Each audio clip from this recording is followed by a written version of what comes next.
listener production. Hello, happy Friday and welcome to The Briefing. I'm Sasha Barbagat. You'd be hard-pressed to find someone who doesn't get annoyed by those 16 little numbers on your credit card anytime you want to buy something online. Not to mention the risk if someone like a scammer gets those numbers. But did you know moves are happening to get rid of them? I guess it's safe in the sense that someone can steal your card or your card number, but they can't steal your face or your thumbprint or your palm print. Might sound great, but how would you feel about the key to your future credit cards being your face? That's coming up in the second half of this episode. First, though, it is time for the headlines with Chris Spiru on Friday, February 7. Morning, Sash. Morning, everybody, and happy Friday. We start today in Canberra, where the politicians are wrapping up the first sitting week of the year. And yesterday, journalists at Parliament House were treated to something very rare, a press conference by Peter Dutton.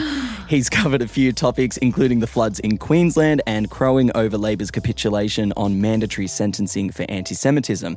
The opposition leader also called for an independent inquiry into whether the Prime Minister knew about an alleged plot for a terror attack in Sydney before the public was told. This was in relation to the caravan full of explosives found back in January. I know the Prime Minister can run around with all sorts of theories about why he can't disclose the date that he was advised by the Australian Federal Police for national security reasons. But again, that's not a credible story either. The Prime Minister keeps chopping and changing his position. That's exactly why there needs to be an independent inquiry in relation to this matter. Yeah, Peter Dutton is a dog with a bone on this story. He will not let it go. He wants Anthony Albanese to say whether he knew about this before the public would, and Albo is just refusing. He is not answering that question. Look, interestingly, Dutton's calls for transparency quickly evaporated when he was asked to reveal the evidence he had to back his allegations that Albanese had kept the plot hidden from the Australian people. And the Liberal leader then said he wouldn't comment on the conversation he'd had. We love politics, don't we, Chris? Look, meantime, still in politics, Labor will today announce new funding to close the gap in the Northern Territory. Albo is in the NT, where he will promise an $840 million spend on support for people living in remote Indigenous communities in the region. Yeah, so as to where the money would be spent, the federal government says the cash injection would go to a number of initiatives, including policing, women's safety, education, alcohol harm reduction and support for Aboriginal community-controlled organisations. The funding is set to create 570 jobs, including more than 278 jobs for First Nations people. Yeah, and look, we can't leave off the pollies today without touching on Pauline Hanson's bizarre press conference yesterday. Yes. So the One Nation leader called journalists to an announcement in the halls of Parliament House. She spoke for about 28 seconds before asking for questions. The only problem was, in those 28 seconds, she didn't actually reveal what the announcement was. Any questions? All right. No one has a question. What are those policies? Well, we have. Great question. All right. We want to slash about approximately $90 billion from government waste and spending. So what you heard there was the journalists standing there dumbfounded because they were like, what questions do we ask about something that you haven't told us about? And so the journalist says, well, what is that policy? And the other journalist says, oh, good question, just in case you couldn't quite hear it because Pauline was talking over the top of it. But when she was asked, she stumbled over what the announcement was. Pauline was not having a good day yesterday. No, clearly it's been a hard transition back from the break for poor Pauline Hanson. We turn now to the US, where Donald Trump has restated his plans for the US to take over Gaza, rebuild it, and resettle Palestinians elsewhere. Yesterday, the White House tried to walk back his comments after swift condemnation from world leaders and the UN. The president has not committed to putting boots on the ground in Gaza. He has also said that the United States is not going to pay for the rebuilding of Gaza. His administration is going to work with our partners in the region to reconstruct this region. This is an out-of-the-box idea. That's who President Trump is. That's why the American people elected him. That was White House Press Secretary Carolyn Leavitt speaking there. Now, this morning our time, the US president has taken to Truth Social, saying his plan stands and that Gaza would be, quote, turned over to the US by Israel at the conclusion of fighting, and that the people of Gaza would have already been resettled when that happens. out of the box is one way to describe what he is talking about here. It is pure insanity. Yeah, and I mean, the post continues. He goes on to say, the US, working with great development teams from all over the world, would slowly and carefully begin the construction of what would become one of the greatest and most spectacular developments of its kind on Earth. As he made these statements, Israel's defense minister told the country's army to prepare plans to give Palestinians in Gaza the freedom to leave. That's a quote there. Israel Katz also called on countries who had criticized their war on Gaza, specifically naming Spain, Ireland and Norway, to accept Palestinians who would need to be resettled. The minister saying their hypocrisy will be exposed if they refuse. Also a quote there. Yeah, also basically saying that, oh, well, you criticised our war, we'll take the refugees, which is just so not the point. And look, Israel clearly is backing this plan from Trump. Some Jewish groups across the world have come out sort of in cautious support of it as well. But there is clear backing missing from key stakeholders like Jordan and Egypt, and also, you know, the rest of the free world and Saudi Arabia as well.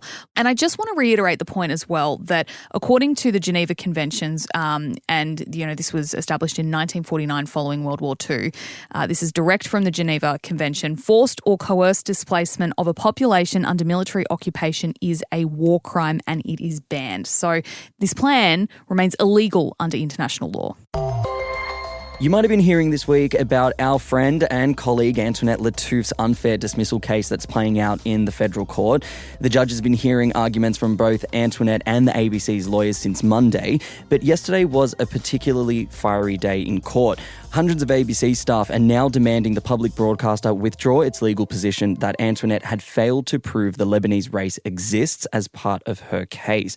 The demand was made in a series of resolutions passed by around 250 ABC members of the Media, Entertainment and Arts Alliance. They also called for an inquiry into the independence of the broadcaster. A reminder, Antoinette launched her case after she was taken off air 3 days into a 5-day cover on ABC Radio Sydney's morning program back in December 2023. Her removal happened after she reposted a Human Rights Watch post claiming Israel was using starvation as a weapon of war in Gaza. The Weekend Briefing host says she was sacked following a sustained campaign by pro-Israeli lobbyists and because of her race.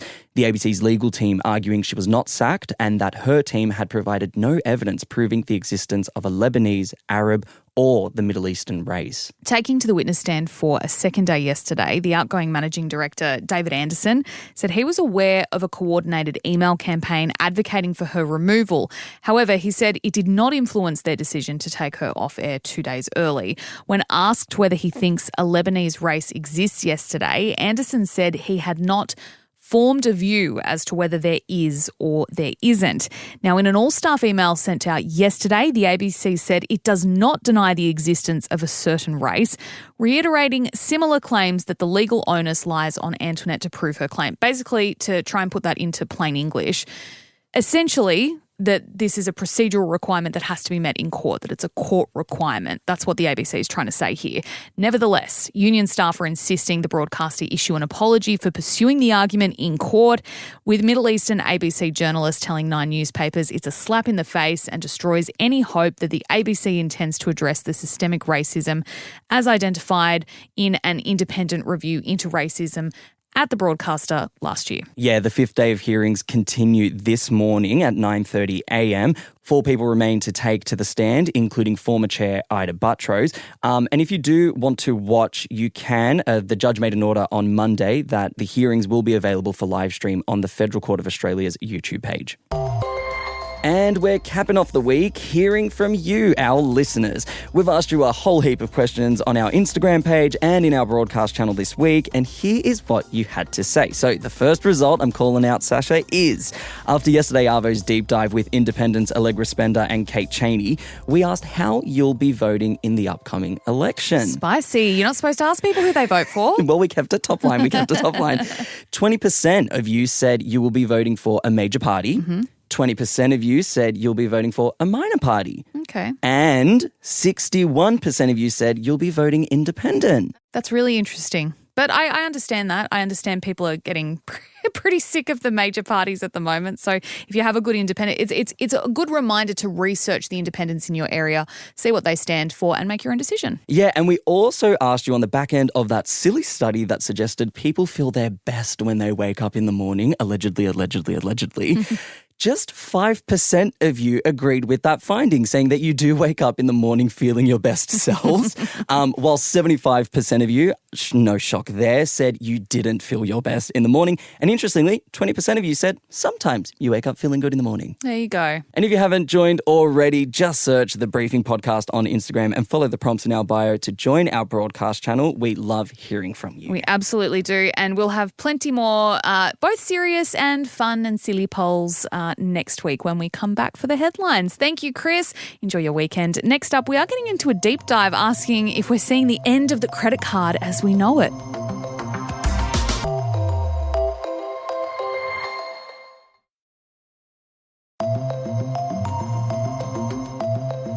Hey, it's Helen Smith here with this episode of The Briefing. Credit card numbers will soon be a thing of the past for Mastercard, with the company announcing plans to remove the 16-digit number from their credit and debit cards in Australia by 2030.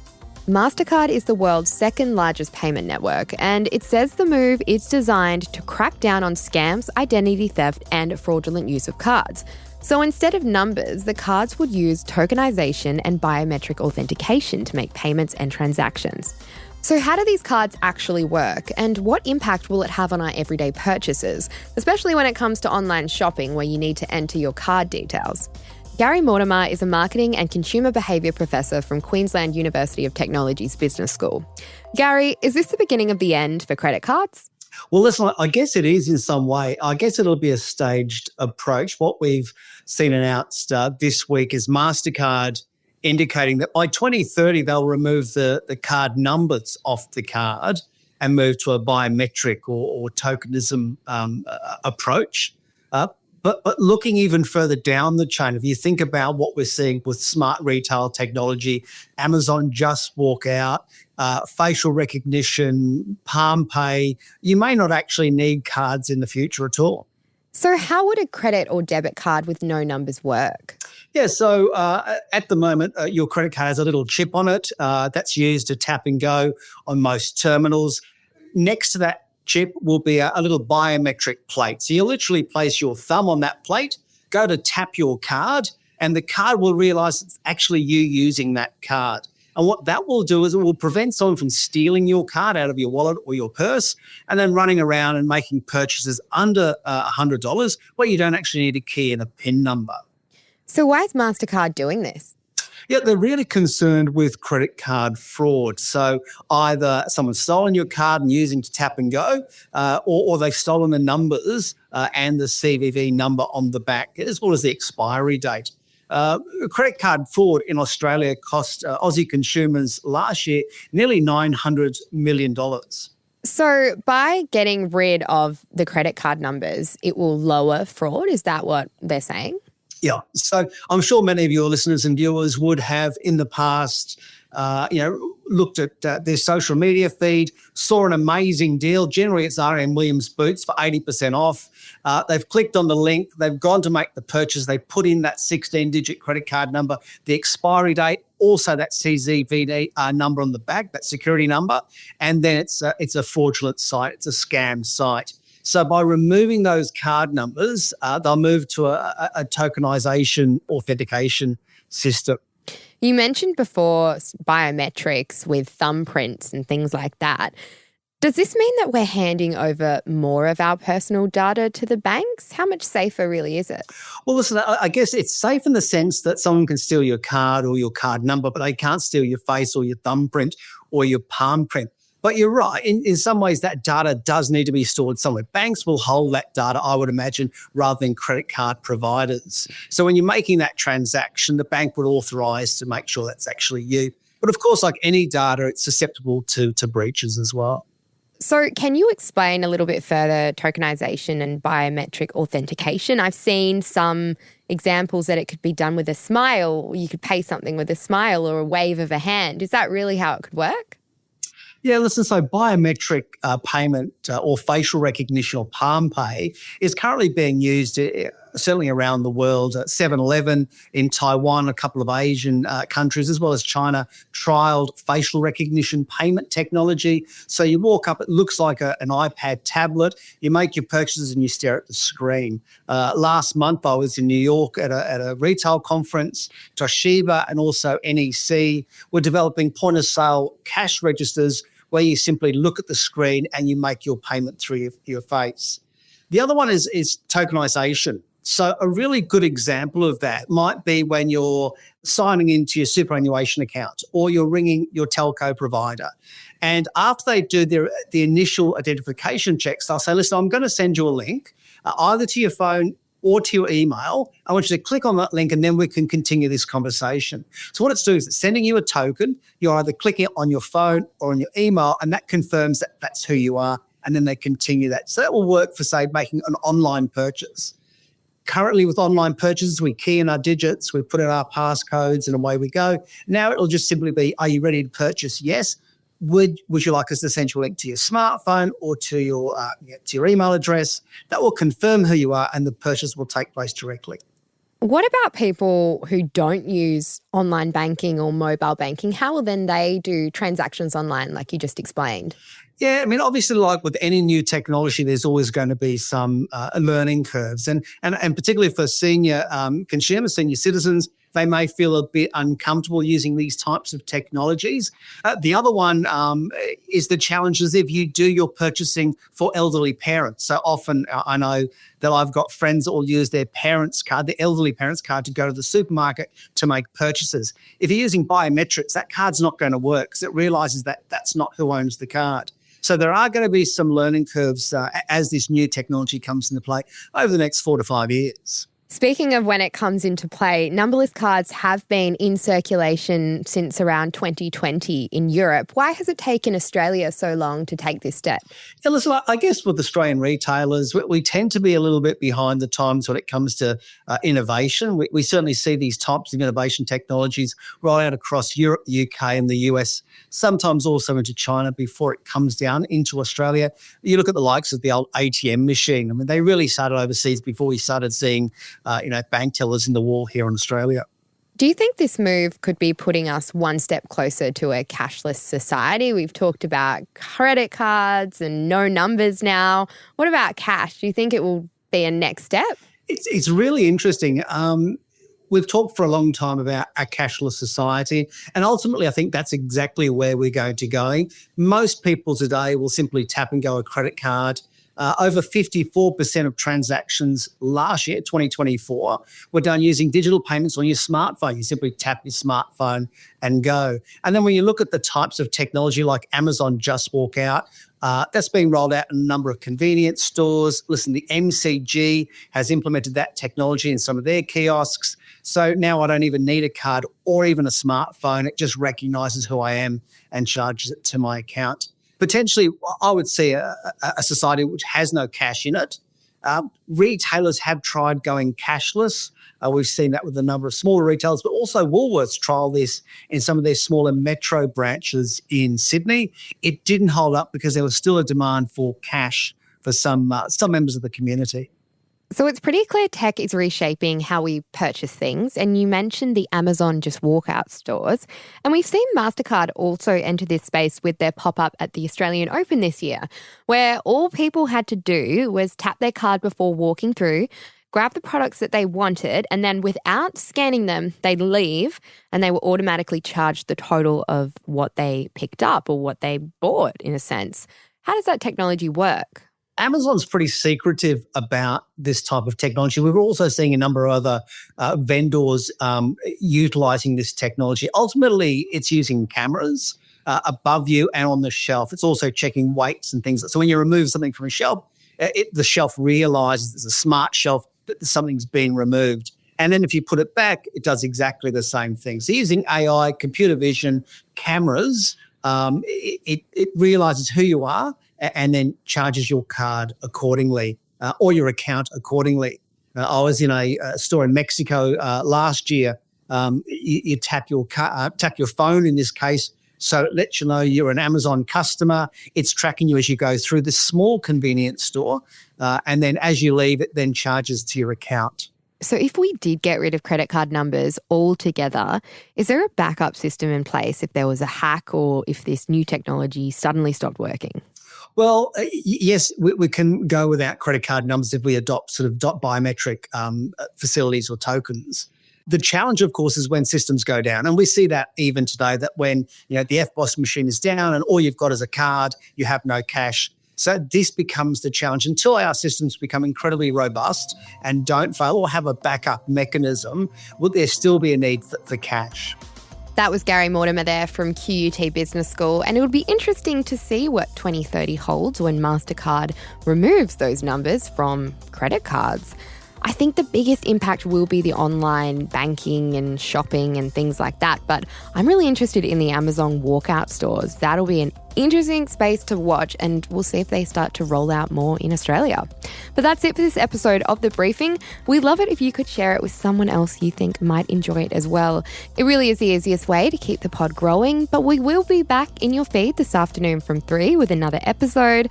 But a big thanks as well to the Briefing team for their hard work this week. Sasha Barbagat, Chris Spiru, Benson Siebert, Jessica Wukyanov, Matt Curry and Chris Marsh. I'm Helen Smith. See you next time.